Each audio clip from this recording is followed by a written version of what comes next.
Tenons nos lampes prêtes, chrétiens, préparons-nous pour l'heure où les trompettes annonceront l'époux.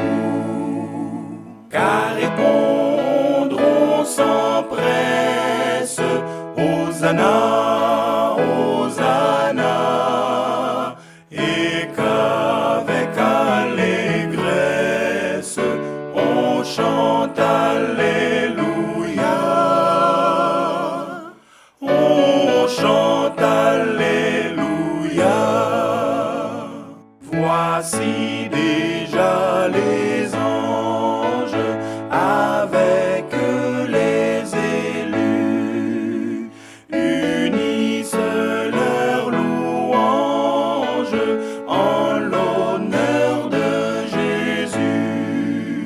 Car répondront sans presse, Hosanna, Hosanna, et qu'avec allégresse on chante Alléluia. On chante Alléluia. Voici Jésus lui-même, puissant, victorieux, de son pur diadème l'éclat remplit les cieux. Car répondront sans presse, Hosanna, Hosanna, et qu'avec allégresse on chante Alléluia. On chante Alléluia. Venez bénis du Père qui m'avez attendu.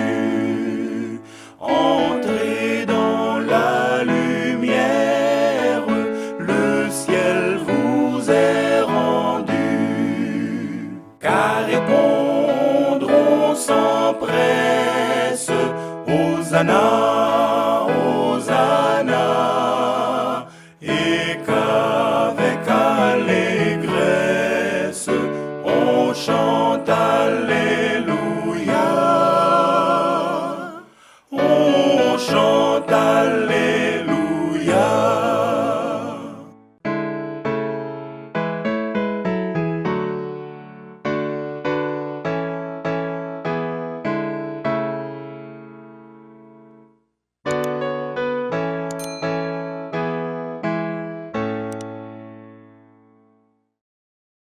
Nous souhaitons une cordiale bienvenue à tous, surtout à nos deux invités ce matin, qui puissent participer pleinement à ce moment de prière que nous avons. Donc pour commencer, je vous invite à incliner la tête et je ferai une prière. Seigneur Dieu, nous voulons te remercier de cette nuit que nous avons de passer sur toi béni. Tu nous permets d'être à ta maison, tu nous as gardé ce souffle de vie. Alors que nous allons passer ce moment de méditation et réflexion, que ton Saint-Esprit soit avec chacun d'entre nous et que nos cœurs restent ouverts au message que tu as à nous dire en ce matin et qu'il puisse nous fortifier de notre cause chrétienne. Bénis chacun d'entre nous, t'avons prié ton Fils ta gloire. Amen. En ce matin, j'ai intitulé notre moment de réflexion « Réveil à Horeb ». L'Éternel nous lance cet ultime appel aujourd'hui, en ce matin. Il nous dit « Réveille-toi, toi qui dors ». Dans Éphésiens 5, verset 14, l'apôtre Paul nous dit ceci. « Réveille-toi, toi qui dors, relève-toi d'entre les morts, et Christ t'éclairera. » Nous voyons 3 épisodes dans ce verset. « Réveille-toi » qui nous interpelle chacun d'entre nous individuellement. « Toi qui dors », c'est-à-dire l'état où nous sommes, et nous invite à nous relever et surtout à comprendre qu'une fois que nous serons debout, Christ va nous éclairer. Nous vivons, je dirais, une époque extraordinaire. jamais l'humanité n'a eu autant de connaissances. Jamais nous n'avons disposé d'autant de moyens de communication. Jamais nous n'avons été autant connectés avec le monde entier. Et pourtant, jamais nous n'avons été aussi fatigués, physiquement, mais aussi spirituellement. Partout autour de nous, les signes annoncés par Jésus s'accomplissent sous nos yeux. Les guerres se multiplient, les violences augmentent, les catastrophes naturelles se succèdent, les familles se fragilisent, les valeurs morales s'effondrent, les repères disparaissent. Le monde semble avancer à toute vitesse vers une crise finale sans précédent. Mais ce matin, Dieu ne veut pas d'abord attirer notre attention sur le monde. Il veut attirer notre attention sur nous-mêmes, notre état spirituel individuel. Car le plus grand danger pour l'Église n'est pas ce qui se passe à l'extérieur. Le plus grand danger est ce qui peut se produire à l'intérieur de l'Église. Une Église peut posséder la vérité et perdre sa passion. Une Église peut connaître les prophéties et perdre sa communion avec Dieu. Une Église peut défendre la doctrine et perdre sa première flamme. C'est pourquoi le message qui nous est adressé ce matin, qui est adressé à l'Église d'Oreb aujourd'hui, est simple. Réveille-toi, réveille-toi, réveille-toi. Il est important de comprendre que le réveil commence toujours par une personne. Souvent, on cherche un réveil collectif. Que toute l'Église soit réveillée et on va sentir quelque chose. Nous devons changer, je dirais, de logiciel. Et nous devons comprendre que le réveil commence par moi. Lorsque nous parlons de réveil, comme je le disais, nous pensons souvent à des foules. Nous pensons à des campagnes d'évangélisation. Nous pensons à des baptêmes. Nous pensons à des églises bien remplies. Mais Dieu commence toujours par un cœur. Avant la Pentecôte, il y avait un groupe en prière. Avant la Réforme, il y avait Martin Luther. Avant le réveil méthodiste, il y avait John Wesley. Avant les grands mouvements adventistes, il y avait des hommes et des femmes qui pleuraient devant Dieu. Le réveil commence toujours à jour. Et c'est pour cela que, ici au niveau de l'église Zoreb, qu'on a mis ce moment de prière spéciale à 8 heures, avant le début des programmes, afin que, quel que soit le nombre de personnes qui sont présentes à ce moment-là, l'église individuellement, chaque personne individuellement est en action dans la prière. David l'avait compris lorsqu'il pria dans le psaume 51, verset 12. « Ô Dieu, crée en moi un cœur pur, renouvelle en moi un esprit bien disposé. » Remarquez qu'il ne dit pas « crée un cœur pur dans mon voisin ». Il ne dit pas « crée un cœur pur dans mon église ». Il dit « crée en moi ». Le réveil commence lorsque nous cessons de regarder les autres pour laisser Dieu examiner notre propre cœur. La question que nous pouvons poser en ce matin, sommes-nous endormis? L'endormissement spirituel est dangereux parce qu'il est progressif. Personne ne se réveille un matin en décidant de quitter Dieu. Cela commence par de petites choses.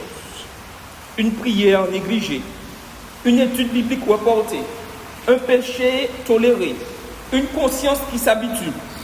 Puis peu à peu, la sensibilité spirituelle diminue. La voix du Saint-Esprit devient moins audible. La passion disparaît. La routine s'installe. Et Madame White dit dans Message choisi au volume 1, la page 141, le plus grand et le plus urgent de tous nos besoins est celui d'un réveil de la vraie piété parmi nous. Remarquez aussi là qu'elle ne dit pas que nous avons besoin de plus d'organisation. Elle ne dit pas que nous avons besoin de plus de programmes. Elle dit que nous avons besoin d'un réveil. Parce qu'une église réveillée accomplira naturellement sa mission. Jésus frappe encore à la porte. Le message de la Odyssée est peut-être le message le plus actuel pour notre génération. Voici, je me tiens à la porte et je frappe. Apocalypse 3, verset 20. Quel paradoxe! Jésus est à la porte de son propre peuple. Il n'est pas dehors parce qu'il le souhaite. Il est dehors parce qu'on l'a laissé dehors. Aujourd'hui encore, Jésus frappe. Il frappe à la porte de nos cœurs. Il frappe à la porte de nos familles. Il frappe à la porte de notre Église. La question n'est pas « Jésus veut-il entrer ?» La question est « Lui, ouvrirons-nous la porte ?» Nous allons avoir maintenant notre premier moment de prière et nous allons prier individuellement.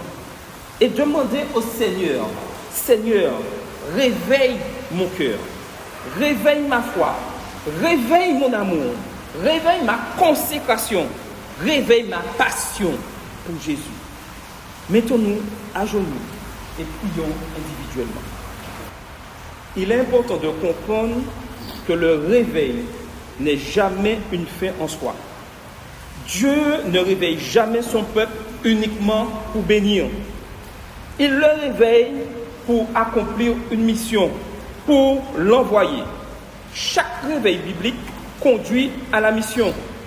Ésaïe est purifié dans le temps, puis Dieu demande « Qui enverrai-je » Ésaïe 6, verset 8. Les disciples reçoivent le Saint-Esprit, puis ils sont envoyés dans le monde. Le réveil produit toujours des témoins. Lorsque Dieu touche un cœur, ce cœur veut partager Jésus. Bientôt, dans un mois environ, aura lieu un événement important en Guyane. La Guyane deviendra à ce moment-là une porte ouverte par Dieu. Ce n'est pas un slogan, c'est une réalité spirituelle. Dieu, en ce moment, prépare des cœurs en Guyane. Des jeunes cherchent des réponses. Des familles cherchent l'espérance. Des personnes souffrent en silence. Des hommes et des femmes attendent encore d'entendre parler de Jésus. Peut-être ne connaissent-ils pas encore leurs besoins de Dieu. Mais Dieu connaît leurs besoins.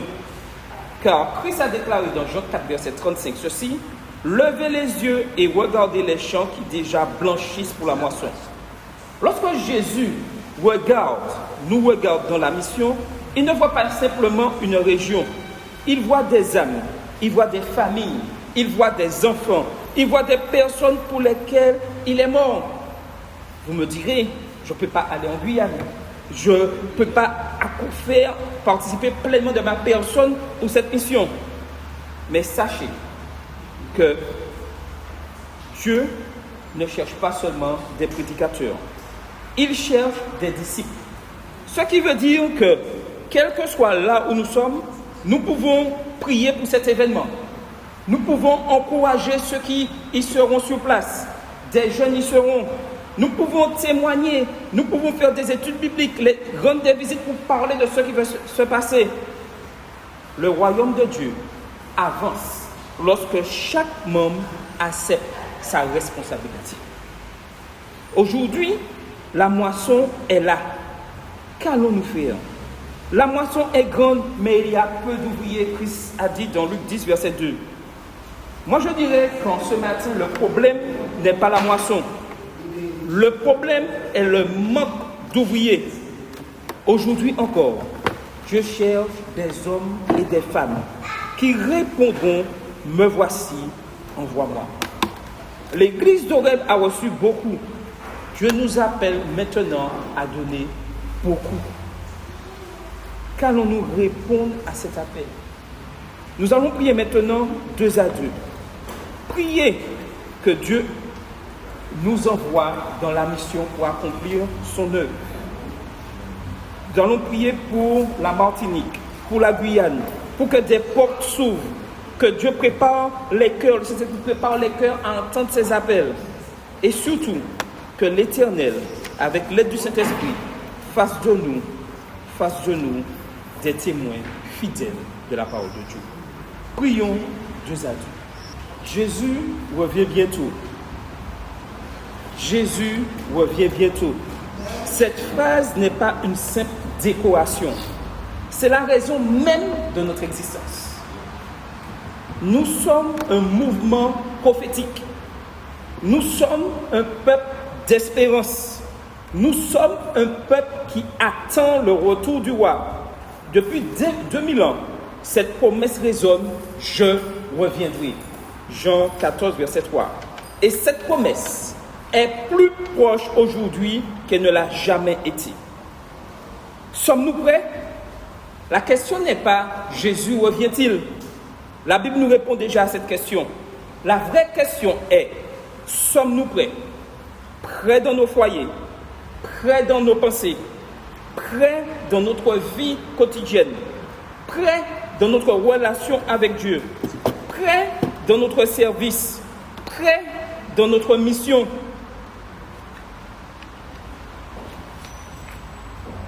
Le retour de Jésus n'est pas seulement un événement futur, c'est une réalité qui doit transformer notre présent.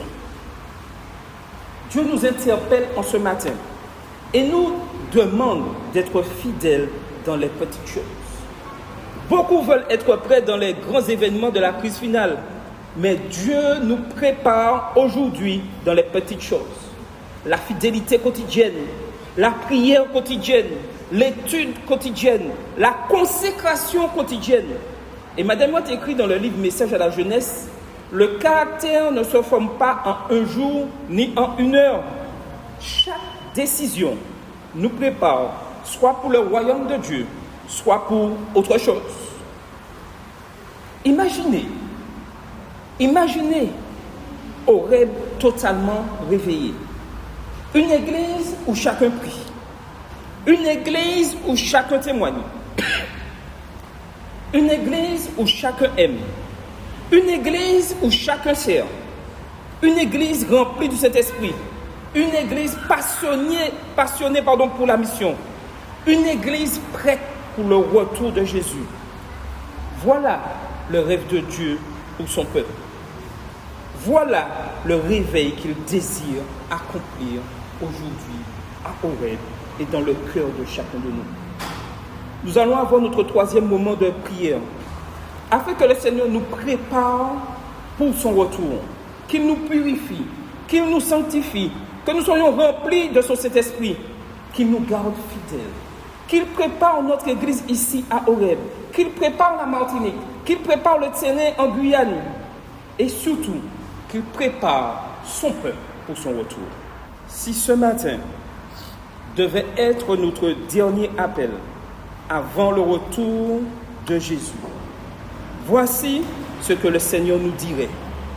Priez davantage, parce qu'une église qui prie est une église vivante. Aimez davantage, parce que le monde a besoin de voir Jésus dans notre manière de vivre. Témoignez davantage, parce que des milliers de personnes attendent encore l'Évangile. Attendez Jésus davantage, parce que notre délivrance approche. Aujourd'hui, le Seigneur ne cherche pas des spectateurs. Il cherche des disciples. Il cherche des intercesseurs. Il cherche des missionnaires. Il cherche des hommes et des femmes réveillés. Alors que le cri de Horeb soit « Seigneur, réveille-nous. Seigneur, envoie-nous. Seigneur, prépare-nous. » Et que notre réponse soit celle de toute l'Église. Amen. Viens Seigneur Jésus. Maranatha. Jésus revient bientôt. Amen.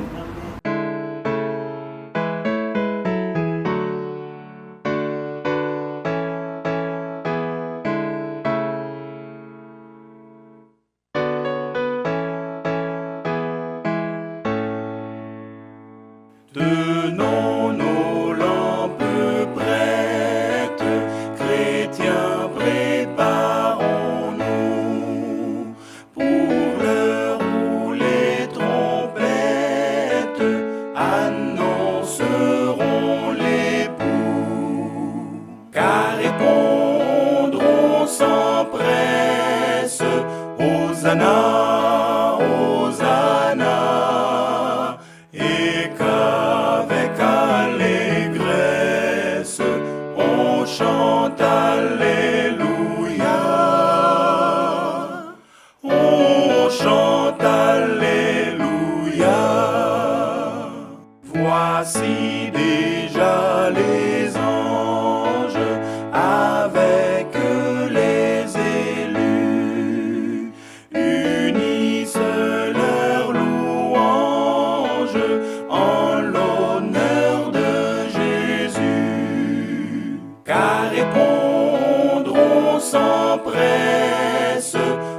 Hosanna, Hosanna, et qu'avec allégresse on chante Alléluia,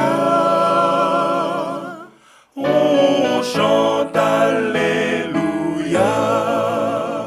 Voici Jésus lui-même, puissant, victorieux,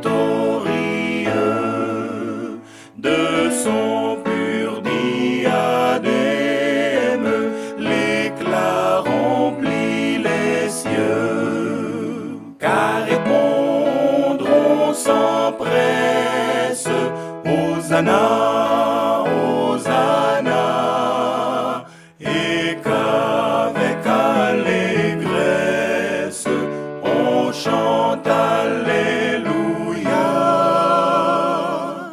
on chante Alléluia.